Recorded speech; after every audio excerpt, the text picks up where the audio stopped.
नमस्कार. पुन्हा एकदा तोच विषय, तीच व्यक्ती आणि त्यांनी उधळलेली मुक्ताफळे. या मुक्ताफळांना उत्तर तर द्यावंच लागेल. मला अनेक जण म्हणतील की तुम्हाला दुसरा विषय मिळत नाही का? काय करू, ते बोलतातच, मग उत्तर द्यावं लागतं. नुकतंच विश्वप्रवक्ते संजय राऊतांनी एक विधान माध्यमांच्या समोर केलंय. नुकतंच काय, ते नेहमीच करत असतात, पण आता यावेळेला माध्यमांच्या समोर अजून एक विधान केलंय आणि त्यात ते म्हणतात की तपास यंत्रणांचा आणि सरकारी यंत्रणांचा वापर करून आम्हाला छळणं चाललंय. आम्हाला म्हणजे महाविकास आघाडीचं छळवणूक चालली आहे, असं संजय राऊतांचं म्हणणं आहे. सातत्यानं संजय राऊत ईडी, सीबीआय किंवा या विषयावर विधान करत असतात. आता ईडी, सीबीआयच्या एकूण चौकशांचं प्रमाण बघितलं तर आता सध्या अनिल देशमुख यांच्या मागे लागलेली आहे, सरनाईकांच्या मागे ईडी लागलेली आहे, भावना गवळींच्या मागे ईडी लागलेली आहे, आनंद अडसुळांच्या मागे ईडी लागलेली आहे. एक नाही अनेक अशा 8-10 लोकांच्या मागे सध्या महाराष्ट्रात ईडी लागलेली आहे. आणि त्यावरून संजय राऊत असं म्हणाले, आता सीबीआय आणि ईडीच्या तपासाचा असा वापर करून केंद्र सरकार महाराष्ट्रातल्या सरकारला बदनाम करू पाहतंय, असा एक नवा विषय चर्चेला आणण्यासाठीची प्रक्रिया जोरदार सुरू आहे. असेलही कदाचित, राजकारण असेल, पण यावर बोलायचं कोण, हा प्रश्न मला पडतो. तुम्ही तशा आम्ही, उगं बसा मामी, अशी आमच्या मराठवाड्यातली एक म्हण आहे. म्हणजे जसे तुम्ही आहात तसे आम्ही आहोत. कशाला उगीच गोंधळ करायचा, एकमेकाचं उडं करायचं. प्रत्येकाचं फाटकच आहे आणि एकमेकाच्या फाटक्यात पाय घालू नये. राऊतांनी केंद्र सरकारवर सरकारी यंत्रणेच्या दुरुपयोगाचा आरोप केला खरा, पण महाराष्ट्रात काय होतंय हे सांगायला ते विसरले. जसे 8-10 उदाहरणं राऊत आणि राऊतांचा कंपू सांगू शकतो ना, तशी मला काही 8-10 उदाहरणं अजून वेगळी सांगायची आहेत. बघा, जमलं तर याला सरकारी यंत्रणांचा वापर म्हणतात, दुरुपयोग म्हणतात का काय म्हणतात, याचा तुम्हीच शोध लावा. पहिल्यांदा राऊत बोललेत म्हणून थेट राऊतांशी संबंधित एक उदाहरण मी देतोय. स्वप्नाताई पाटकर या मुंबईत राहणाऱ्या आहेत. त्यांच्याशी आपण 5 भाग मुलाखतीचे केले, त्यांच्यावरती 2-3 व्हिडिओ अन्य केलेले आहेत. यांच्या मागे कशा प्रकारे लोक लावली गेली, कुठल्या कुठल्या केसेस लावल्या गेल्या आणि का, हे सगळ्या जगाला आता उत्तम पद्धतीनं कळलेलं आहे. हायकोर्टात आभासिंह याच विषयावरती स्वप्ना पाटकरांची बाजू घेऊन लढतायत. स्वप्ना पाटकर आपल्यावर झालेल्या वेगवेगळ्या केसेस संबंधी न्यायालयात लढतायत. त्यांच्यावर तर चक्क बोगस डिग्री घेतल्याचा आणि वाटप केल्याच्या रॅकेटमध्ये सहभागी असल्याचा आरोप केलाय. अगदी पाळत ठेवली आहे. त्यांच्या व्हॉट्सअपवर त्या कुठं कुठं जातात याचे फोटो पाठवल्या गेलेत आणि हे सगळं भयंकर आहे. याला सरकारी यंत्रणेचा सदुपयोग म्हणायचं का, हे संजय राऊतांनी जरा स्पष्टपणे सांगावं. चला, उदाहरण क्रमांक 2, अर्णव गोस्वामी. हे अर्णव गोस्वामी कंगना राणावतची बाजू घेऊन महाराष्ट्र सरकारवर आणि उद्धव ठाकरे यांच्यावर आपल्या रिपब्लिक चॅनलमधून टीका करत होते.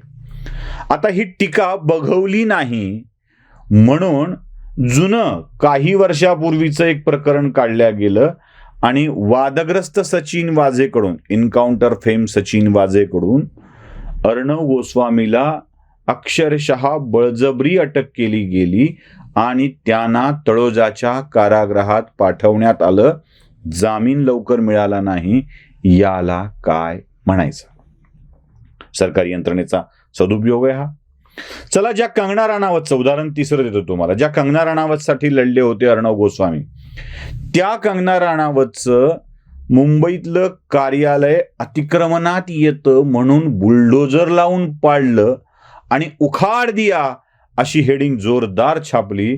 मुंबई मनपाच्या यंत्रणेचा केलेला हा सदुपयोग राऊत साहेबांना उखाड दिया अशा स्वरूपात पराक्रम म्हणून मांडावा वाटला.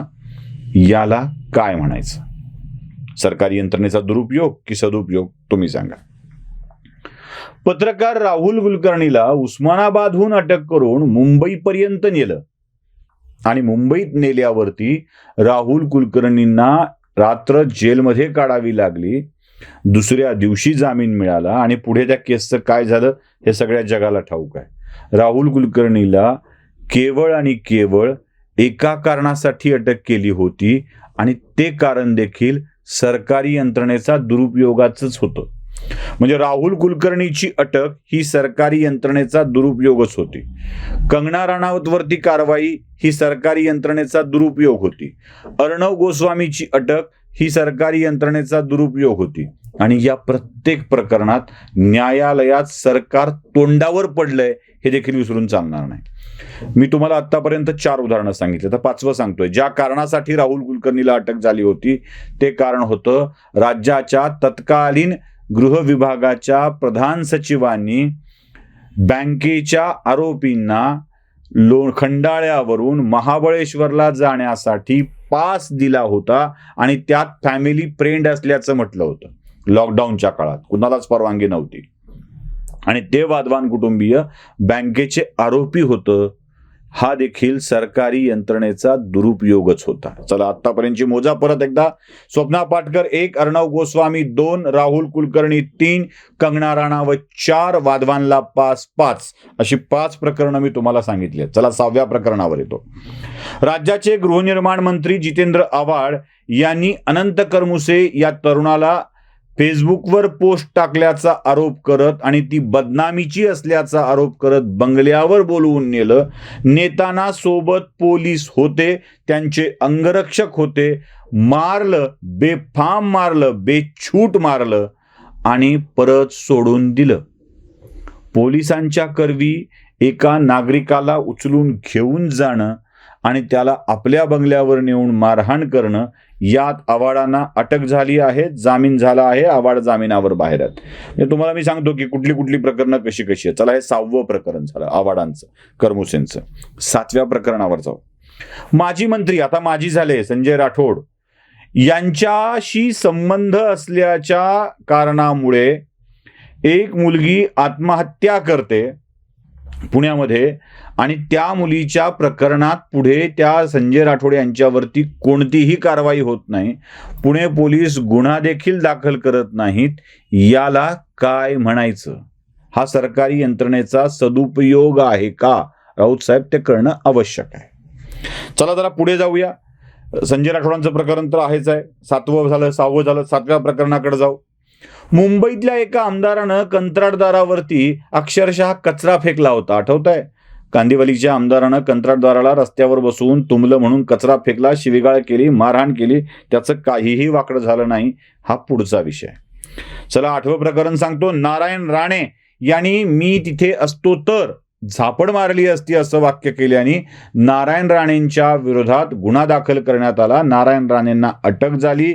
कोर्टापुढे उभं करावं लागलं. जामीन झाला. ते करताना अनिल परबांनी पोलिसांना दिलेल्या सूचना थेट व्हायरल झाल्या. हा देखील सरकारी यंत्रणेचा दुरुपयोगच होता.